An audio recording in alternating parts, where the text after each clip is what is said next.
फिर टाइगर जयराम महतो जी का जो सपना है या फिर उनकी जो सोच है झारखंड की अस्मिता और पहचान बनाने का जो सपना है, इसको मैंने महसूस किया और इन सवालों पर मैंने JLKM में शामिल होने का फैसला किया।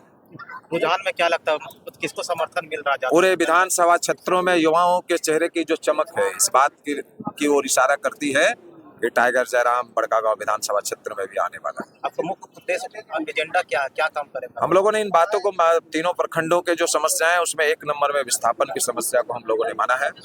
ये विस्थापन की समस्या से क्षेत्र की जनता कराह रही है।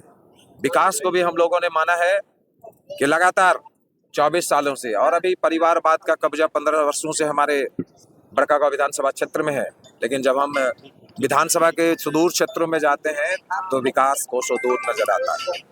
और रोजगार एक बड़ा सवाल है हमारे क्षेत्र के लिए।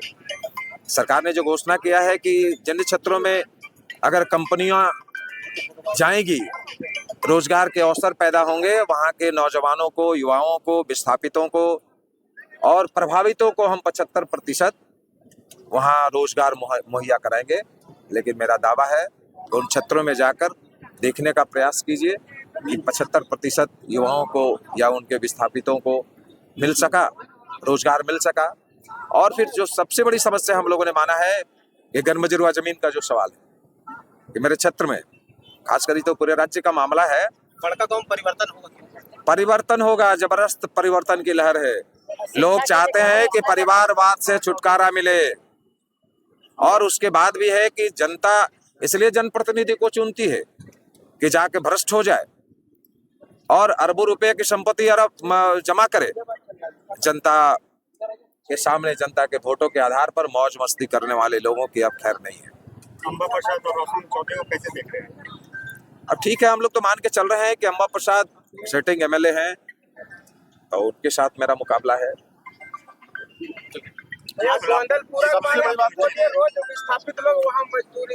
हाँ देखिए, अभी एक सवाल आया, इसको आप देखिए कि गोंदलपुरा के किसान और रैयत अडानी को नहीं देना चाहते हैं अपने जमीन। और लगातार दुर्भाग्य है, इस लोकतंत्र के लिए एक बड़ा सवाल है कि 565 दिनों से लगभग वो सारे लोग धरना दे रहे हैं।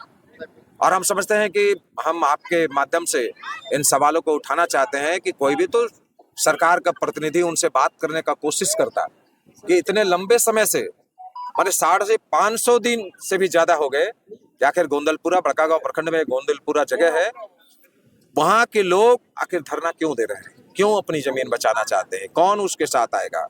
लेकिन हमने महसूस किया कि टाइगर जयराम महतो लगातार 2 बार उनके धरने में जाके बैठे हैं। मैं भी उनके धरने में बैठा हूं, उनके साथ एकजुटता दिखाया हूं और वहां के लोगों ने हम लोगों ने भरोसा दिलाया है कि आने वाले दिनों में अगर टाइगर जयराम मजबूती के साथ आते हैं तो आपकी समस्याओं का समाधान। इनकलाब जिंदाबाद, बालेश्वर महतो जिंदाबाद, बालेश्वर महतो जिंदाबाद, कंची छाप जिंदाबाद। अडानी के गुंडे रवैया को कैसे आप ध्वस्त करिएगा भैया? देखिए, मैंने कहा ना कि पावर एक बड़ी चीज होती है और मैंने कहा कि इन सभी समस्याओं का समाधान राज्य की जो सत्ता है उस पर टाइगर जयराम को कब्जा दिलाना है।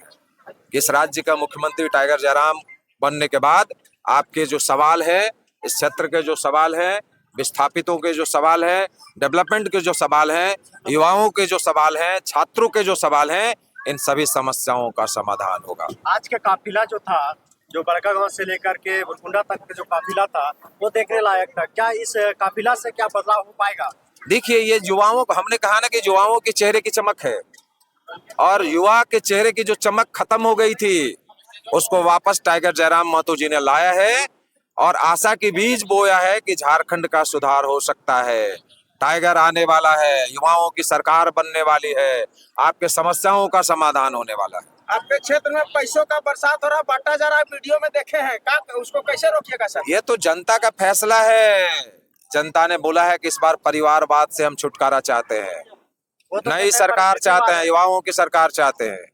उनका कहना है कि परिस्थितिवाद है, परिवारवाद नहीं। कोई परिस्थितिवाद नहीं, परिवारवाद है। और बड़कागांव विधानसभा क्षेत्र के उन युवाओं के लिए, उन बहनों के लिए जिनके अवसर को ये लोग खा जा रहे हैं, खत्म कर रहे हैं। अपने परिवार से ही कभी बाप एमएलए विधायक बनते हैं, मंत्री बनते हैं, कभी माँ बनती है, आज बेटी है, और कल फिर कुछ परिस्थितियां बदलेगी तो हमें दूसरी परिस्थितियों का भी सामना करना पड़ेगा। इसलिए इस बार है कि बेटी ससुराल जाएगी। बोलो सर माता जिंदाबाद।